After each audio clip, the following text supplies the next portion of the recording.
ये वही प्लॉट है जहाँ पर उस 6 साल के बच्चे को वो दोनों युवक उस बच्चे को लेकर आते हैं और उसको अंदर की तरफ लेकर पहुँचते हैं। वैसे इस प्लॉट में लोग बच्चे गेंद बल्ले खेलते हैं या फिर जुआ वगैरह भी खेला जाता है। ये आसपास घर हैं, यहाँ आसपास घर हैं सारे, और अंदर घुसने के बाद ये भी एक टूटा हुआ घर जैसा है। और ये जो ऊपर की तरफ ले गए थे, ये स्टेट इसका दूसरा दरवाज़ा है और यहीं पर एक टैंक बना हुआ है। मतलब यहाँ से ये बहुत ऊंचा है, कोई एक इंसान नहीं चढ़ पाएगा। इसलिए वो दो युवक थे, एक युवक जो ये दीवार है ऊपर बच्चे को इससे चढ़ता है। इस दीवार पर चढ़ना भी आसान नहीं है। मैं इस दीवार पर चढ़ता हूँ, मैं चढ़कर देखता हूँ क्या अंदर की तरफ क्या है। आखिर इस दीवार के अंदर जो सामने दीवार है वहाँ पर क्या है, वहीं पर बच्चे की जो बॉडी है, वहीं पर बच्चे की बॉडी को डाला गया था। चढ़ना बहुत मुश्किल हो रहा है क्योंकि ये पतली सी दीवार है, और अगर वो अकेला होता तो शायद वो इस घटना को अंजाम नहीं दे पाता।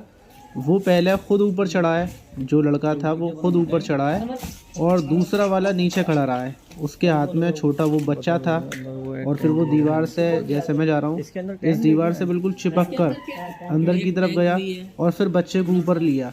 अब अंदर क्या है वो हम आपको दिखाते हैं। देखिए अंदर की तरफ ये टैंक है, जो टॉयलेट होते हैं ना उसका ये टैंक है, और वो सामने एक गेट है, वो दूसरी वाली के लिए, लेकिन बाहर से वो बंद रहता है। तो इस टैंक में ही उस बच्चे को मारते हैं, उसके गले में रस्सी जो फंदे थे वो डालते हैं, और घंटों तक यहीं पर उसको तड़पाया जाता है। वैसे ज़्यादातर पूरे दिन भर यहाँ पर लोग मौजूद होते हैं, जुआ वगैरह खेला जाता है, लेकिन रात के 8 बज रहे थे जब यहाँ पर इस घटना को अंजाम दिया गया। और फिर यहाँ से मारने के बाद, उसको मारने के बाद ये रास्ता बाहर की तरफ गया हुआ है। देखिए सामने लोग भी आपको दिख रहे होंगे। ऐसा नहीं है कि मतलब सुनसान इलाका हो, ये बहुत घना आबादी का इलाका है। बाहर की तरफ अगर मैं आपको जाकर दिखाऊं, ये बच्चे के मामा हैं और ये रिश्तेदार वगैरह भी हैं, और ये हम लोग की हमारी पूरी टीम है। हमारी टीम पूरा देखने आई थी क्योंकि बच्चा वहीं का था। देखिए बाहर का रास्ता है, सामने लोग खड़े हुए हैं, घर है, इतने सारे लोग मतलब वहाँ पर अभी भी मौजूद हैं। तो आप समझ सकते हैं कि घनी आबादी के बीच में एक 6 साल के बच्चे को मौत के घाट उतार दिया। अब हम डायरेक्ट बच्चे के माता पिता के पास चलते हैं, वो क्या बोल रहे हैं इस पर, कि उनके बच्चे को क्यों मारा गया, किस वजह से मारा गया। तो बच्चे के माता पिता के पास चलते हैं। देखिए एक 6 साल के मासूम बच्चे के साथ, जिसके साथ घंटों तक हैवानियत करने के बाद जिसको मारा गया, उस बच्चे के, मासूम से बच्चे के, उसके माता पिता हैं, ये मम्मी है, ये पिता हैं, और वो छोटा सा बच्चा हमारी गली में रहता था। और फिलहाल में पुलिस ने जिन लोगों को गिरफ्तार किया था वो अभी थाने के अंदर ही है। और सबसे हैरान करने वाली बात यह है कि उन लोगों को पुलिस ने पकड़ा ज़रूर है, लेकिन अभी कार्रवाई ठीक से नहीं हो रही है। और अभी हम उस टाइम पर हमारी वीडियो हम इस वजह से नहीं बना पाए थे क्योंकि वो बच्चा हमारे भी बहुत करीब था दिल के, हमारी गली में रहता था। और ये पिता है, उस दिन क्या हुआ था मतलब आप एक दिल की बताने की हिम्मत नहीं होगी, मुझे ही पता है, लेकिन अपने छोटे से पन्नू को याद करते हुए लोगों से, जो लोग सुनना है आपको, तो क्या बोलेंगे आप, क्या हुआ था उस दिन? आप तो काम पर थे शायद। सर थोड़ा घर पर नहीं था उस टाइम पर, लेकिन मैं नहीं चाहता हूँ कि मतलब जो दोषी हैं उन लोगों को कड़ी से कड़ी सजा दी जाए। पुलिस ने उनको पकड़ लिया है, 2 ही हैं बस। हाँ पुलिस ने उनको गिरफ्तार कर लिया है, लेकिन अभी जेल नहीं गए वो। अभी जेल नहीं गए हैं वो लोग। तो कार्रवाई वगैरह क्या हो रही है, कुछ हो रहा है? हाँ कार्रवाई वगैरह तो हो रही है उनकी, हाँ, लेकिन मैं ये चाहता हूँ उन्हें सख्त से सख्त सजा दी जाए, उनको फांसी की सजा दी जाए उन लोगों को। कितने बच्चे और हैं अभी आपके? सर मेरे 3 बच्चे और। वो सबसे छोटा था? सबसे छोटा था घर में, सब पूरे मोहल्ले का, जिसमें सबका दुलारा बच्चा था वो, किसी का। हाँ वो हम भी जानते थे, बता रहे हैं क्या आपका ही नाम लेकर उसको उठाया गया था? जी मेरा नाम लेकर ही उसको उठाया है, सबका दुलारा, बहुत प्यारा बच्चा था वो सभी का। तो क्या मांग क्या है आपकी, बोलोगे उसको? हाँ क्या मांग आपकी? मेरी मांग सर कुछ नहीं, मेरी मांग सिर्फ इतनी है कि उन दोषियों को कड़ी से कड़ी सजा दी जाए, उनको फांसी की तख्ते पर चढ़ा दिया है। क्योंकि जरा से बच्चे को, 6 साल के बच्चे को, मासूम बच्चे की जान कैसे निकलेगी, बहुत ज्यादा तड़पा कर मारा उन लोगों। कई घंटों तक उसको तड़पाया गया, घंटों तक उन्होंने तड़पा कर मारा उस बच्चे को, मासूम बच्चे को, कैसे जान निकली, उसके गर्दन में सुतलियां डाल के, गर्दन दबा के उसको मारा है। बिल्कुल। और देखिए अभी उन लोगों को गिरफ्तार की, से मेरी इतनी रिक्वेस्ट है कि उनको इतनी से कड़ी सजा, उनको फांसी की सजा दी जाए, बस ये रिक्वेस्ट है मेरी आप सबसे, और कुछ नहीं चाहता मैं। ये बच्चे की माँ है, आप कुछ बोलना चाहेंगे? जिन आरोपियों ने इतना बुरा किया उनको क्या सजा मिलनी चाहिए? और पुलिस प्रशासन, आपकी तो हिम्मत ही नहीं हो पा रही होगी क्योंकि छोटा सा बच्चा मासूम जो साथ में रहता था। मैं तो यही कहूंगी जैसे मेरे बच्चे के साथ हुआ वैसे इन लोगों के साथ होने चाहिए, उससे बुरा होना चाहिए इन लोगों के साथ। इसको घटना को मैं थोड़ा आपको शुरू से बताऊंगा। जो हम रहने वाले हैं उत्तर प्रदेश का जो फिरोजाबाद है, आगरा के पास ही फिरोजाबाद है, और फिरोजाबाद के मदीना कॉलोनी है, वहीं के रहने वाले हैं, और जो बच्चा था वो भी वहीं का रहने वाला था। उसकी नानी का घर मदीना कॉलोनी में था, लेकिन जो उसकी माँ है वो कश्मीरी गेट पर रहती थी, जो फिरोज़ाबाद का कोहिनूर रोड है वहीं पर कश्मीरी गेट है। वहीं एक किराए के मकान में उसकी माँ रहती थी, उसके पिता का नाम राशिद था, और अपनी माँ के साथ उसके 2 छोटे छोटे और भाई हैं और एक बहन है। अच्छा खासा परिवार था। ये लोग गली से निकलते मिलते, मुझे भी जानते थे क्योंकि ये तीनों भाई बहन साथ में आया करते थे, तो मुझसे मिलते थे, मैं इनको अच्छे से जानता था। कभी कभी अगर मुझे कोई सामान मंगाना होता तो मैं उसी को बुलाता। उस 6 साल के बच्चे का नाम था अबूज़र, लेकिन वो शरारती था और प्यार का नाम उसका पन्नू था। फोटो देख सकते हैं कितना प्यारा बच्चा था।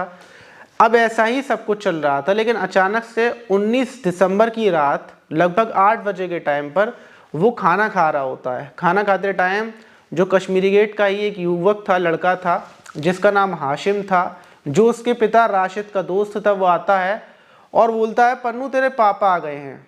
अब बच्चा डायरेक्ट खाना खाते हुए छोड़कर बाहर की तरफ जाता है, और जाने के बाद जब ये देखता है तो इसे गली में कोई नहीं मिलता। इसकी माँ अपने काम में लगी हुई थी, बस उन्होंने सुना कि हाशिम ने ये बोला है कि देख पन्नू तेरे पापा आ गए हैं।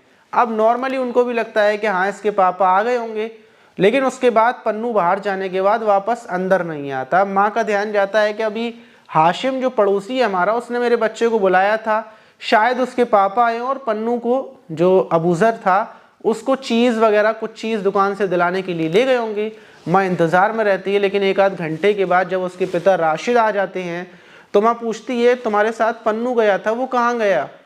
तो राशिद बोलते हैं कि नहीं वो मेरे साथ नहीं था, मैं तो अभी आया हूँ काम पर से, मैं पहले आया ही नहीं था। तो माँ बताती है कि तुम्हारा दोस्त जो हाशिम है, पड़ोसी है, वो उसने बोला था कि देख तेरे पापा आए हैं, और उसके बाद पन्नू बाहर गया, पन्नू उसके बाद से नहीं आया। अब 9 बजे से पन्नू को ढूंढना स्टार्ट किया जाता है कि आखिर बच्चा भी बाहर था। फिर हाशिम को भी ढूंढना स्टार्ट करते हैं क्योंकि हाशिम ने बुलाया था। अब 9 बजे से लेकर 10 बज जाते हैं, 11 बज जाते हैं, और रात के 11 बजे के टाइम जो हमारा रामगढ़ थाना पड़ता है वहाँ पर फैमिली वाले पहुँचते हैं। वहाँ पर जाकर पन्नू की गुमशुदगी की रिपोर्ट दर्ज करवाई जाती है कि हाशिम ने बुलाया था। हाशिम और उसके साथ में कोई और भी एक लड़का था, शायद वो दोनों पन्नू को उठाकर लेकर चले गए हैं। अब पुलिस तो भाई हल्की फुल्के में लेती है, पुलिस ज़्यादा इस मामले को गंभीरता से नहीं लेती, और दूसरी तरफ फैमिली वाले पूरी रात ढूंढते फिरते हैं। सुबह होती है, सुबह 7 बजे से फिर ये लोग ढूंढना शुरू कर देते हैं, लेकिन वहीं कश्मीरी गेट में एक खाली प्लॉट पड़ा हुआ है। जिस प्लॉट में हम गए हुए थे ये खाली प्लॉट है। इस प्लॉट के अंदर हम लोग घुसते हैं, मतलब इस प्लॉट के अंदर उस दिन बच्चे खेलने के लिए पहुंचे थे। 20 दिसंबर की सुबह जब बच्चे पहुंचते हैं, जाकर ऊपर चढ़कर देखते हैं गेंद चली जाती है, जो बॉल होती है वो चली जाती है। उस बॉल को जब उठाने के लिए जाते हैं तो वहां पर पन्नू की लाश पड़ी हुई मिलती है। फौरन चारों तरफ सूचना फैल जाती है। पन्नू के फैमिली वालों को, पिता को जब पता चलता है, पुलिस को सूचना दी जाती है। पुलिस मौके पर पहुंचती है तो पन्नू के गले के अंदर एक रस्सी का फंदा था, जिससे उस 6 साल के मासूम बच्चे को फंदा लगाकर मौत के घाट उतार दिया गया था। फौरन पुलिस आती है, बच्चे को उठाकर जो बच्चे की बॉडी थी उसको ले जाया जाता है। अब दूसरी तरफ अब पुलिस जल्दी से छानबीन में लगती है। मौके पर एसपी सिटी सर्वेश कुमार मिश्रा और एससीओ सिटी कमलेश कुमार पहुंचते हैं, और फिर इस मामले को गंभीरता से लेने के बाद फौरन जो हाशिम था उसको ढूंढना स्टार्ट किया जाता है। हाशिम को भी गिरफ्तार कर लिया जाता है। अब हाशिम के साथ में एक लड़का और था, क्योंकि जो दीवार है वो इतनी है कि एक मंजिल मान सकते हैं, एक मंजिल ज़मीन से एक मंजिल ऊंची है। अब जाहिर सी बात है एक बच्चे को ऊपर कैसे पहुंचाएंगे, तो 2 लोगों का काम था। इन हाशिम और जो ये बिलाल है, इनसे पूछा जाता है कि तुमने आखिर उस 6 साल के मासूम बच्चे को क्यों मारा। जब इनसे पूछा जाता है, पूरी घटना पूछी जाती है, तो ये बताते हैं कि जो ये हाशिम है ये बताता है कि मैं जो रंग पेंट वगैरह होता है चूड़ियों पर उसका काम करता हूँ, और जो इसका पन्नू का जो पिता है राशिद, वो मेरा दोस्त है, हम लोग साथ में घूमते हैं फिरते हैं, सब कुछ है। लेकिन 25 दिन पहले इसके पिता ने मुझे बुरे तरीके से सारे लोगों के सामने पीटा था। ये हाशिम ने पुलिस थाने में कबूल किया है। शायद जो लोग देख रहे होंगे वीडियो, जो फैमिली वाले देख रहे होंगे, उनको लग रहा होगा कि मैं अपने पास से बोल रहा हूँ, लेकिन ऐसा नहीं है। जो हाशिम है उसने थाने में ये गुनाह जुर्म कबूल किया है कि 25 दिन पहले मेरी राशिद के साथ लड़ाई हुई थी, और लड़ाई होने के बाद मेरे दिमाग में सिर्फ बदले की आग सवार थी। मेरे दिमाग में ये था कि मैं राशिद से अपना बदला लूँगा, लेकिन राशिद के साथ मैं बराबर घूम रहा था, बराबर उसके साथ में बैठकर जो भी मुझे करना होता था, शराब पार्टी वगैरह मैं करता था। और जिस दिन ये घटना को मैंने अंजाम दिया है उस दिन मैं एनिमल मूवी देखकर आया था। जाटापुरी के चौराहे पर मैं पहुंचता हूं उसी के पन्नू के पिता राशिद के साथ, वहां पर बैठकर उसके साथ मैं चिकन खाता हूं और फिर राशिद मुझसे बोलता है कि ज़रा मुझे कुछ काम है, मैं काम से जा रहा हूं, तुम अपने घर चले जाना। लेकिन वो मैं एनिमल मूवी देख कर आया था, मेरे दिमाग पर बदले की आग सवार थी। जैसे मूवी के अंदर बदला लिया गया था वैसे ही मेरे दिमाग पर भी थी कि मैं बदला लूँगा राशिद से, लेकिन राशिद को मार कर नहीं, कुछ अलग तरीके से। फिर मैं वापस यहाँ पर आता हूँ और जो मेरा दोस्त है बिलाल, इस बिलाल को फ़ोन करता हूँ। बिलाल भी बिलाल के ऊपर पहले से ही गैंगस्टर लगी है, 9 मुकदमे इसके ऊपर दर्ज हैं। ये बिलाल को बुलाता है, बिलाल को बुलाकर ये पूरी बात बताता है बदला लेने की, और बिलाल और ये हाशिम मिलकर फिर राशिद के घर पहुंचते हैं और वो उसका छोटा वाला जो बच्चा था पहले से प्लानिंग कर ये पहुंचे थे, उसको आवाज़ लगाते हैं पन्नू को। पन्नू आता है और फिर ये पन्नू को खाली उससे 10 का नोट देकर इसको उठाकर लेकर पहुंचते हैं कि तेरे पिता वहाँ पर हैं।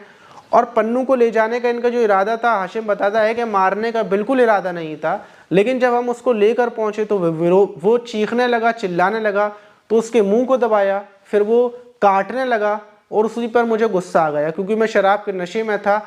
लेकिन जब मैंने गला दबाने की कोशिश की तो मेरे हाथ कांपने लगे थे क्योंकि मैं मारना नहीं चाहता था पन्नू को।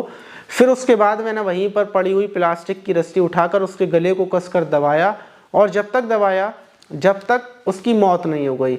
और फिर हमने वहीं पर लाश को डाल दिए। फिर हम एक बड़ी सी बोरी लेकर आते हैं, बोरी में हमें लाश को भर कर इसको दूसरी जगह ले जाना था। दूसरी जगह ले जाकर हम इसको छुपाते, इसको गाड़ कर आते, लेकिन गली में ढेर सारे लोग थे, इस वजह से हम परेशान रहे और न शराब का नशा भी था।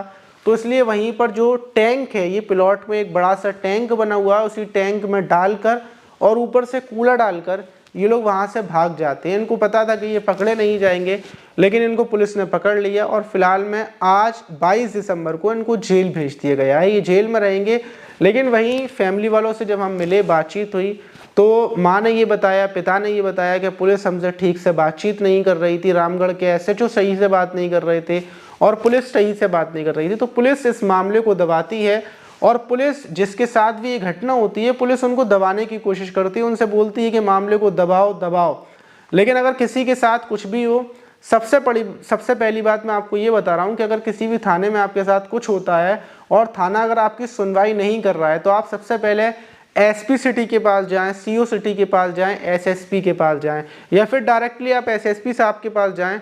SSP जितने भी बड़े अधिकारी होते हैं उनके दिमाग बहुत सुलझे हुए होते हैं, वो ज़रा सा भी आपके ऊपर अकड़ेंगे नहीं, गुस्सा नहीं करेंगे, बड़े ही नरम तरीके से आपसे बातचीत करेंगे और आपको सुनने के बाद एक संतुष्टि फील होगी। वो अपने ज़रा सी भी पावर का गलत फ़ायदा नहीं उठाएंगे। आप जाइए और जाकर ये सारी चीज़ें कर सकते हैं। फ़िलहाल में जो फैमिली वाले हैं वो बहुत ज़्यादा गम में डूबे हुए हैं। हमारी गली का मामला है और हमारा भी उस टाइम पर दिल बहुत ज़्यादा दुखा हुआ था, क्योंकि वरना वैसे हम पास का मामला था, फ़ौरन मैं पहुंच जाता, वहां पर वीडियो शूट कर लेता। लेकिन सुनने के बाद जब मैंने ये सुना कि उस मासूम बच्चे को मार दिया गया है, तो मेरा दिल अंदर से बैठ गया। मतलब हिम्मत नहीं हुई कि यार मैं जाऊं, कैमरा लेकर संभालूं, वीडियो बनाऊं, बस मन नहीं हुआ नहीं यार। वो बहुत दुख हुआ। जब कोई अपना जाता है तो फिर वीडियो बनाने की हिम्मत नहीं होती। तो ये वीडियो बनाने का हमारा मकसद यही था कि दुनिया में इस टाइम पर सिर्फ एक थोड़े से बदले की आग इस कदर लोगों में बढ़ती जा रही है कि वो ये नहीं सोचते कि यार छोटा सा बच्चा, उसने किसी का क्या बिगाड़ा था। उस मासूम तक को तो ये भी नहीं पता थी कि मतलब क्या दुश्मनी, क्या लड़ाई, क्या सब कुछ, और शराब के नशे में उस मासूम बच्चे को मार दिया। और अभी कुछ बातें तो ऐसी हैं जो मैं बता नहीं सकता। जो छोटा बच्चा था, वो लोग जहाँ पर मैं पहुँचा था तो बताया ये भी गया कि इस बच्चे के साथ गलत काम भी किया है, क्योंकि यहाँ पर बहुत सारे जो तेल के पाउच थे वो भी मिले थे, तो उस बच्चे के साथ हैवानियत भी की गई है। मेरी मांग यही है कि जो वो दरिंदे हैं उनको फांसी तक की सज़ा दी जाए, उनके ऊपर सारे मुकदमे किए जाएं और ज़िंदगी भर वो जेल में रहें। उनको ऐसी सज़ा मिले कि लोग ऐसी सज़ा सुनकर ही ऐसे गलत काम ना करने की सोचें। आप इस घटना पर क्या बोलेंगे कमेंट बॉक्स में ज़रूर बताइएगा, और माता पिता को ऊपर वाला उनके दिल को तसल्ली दे।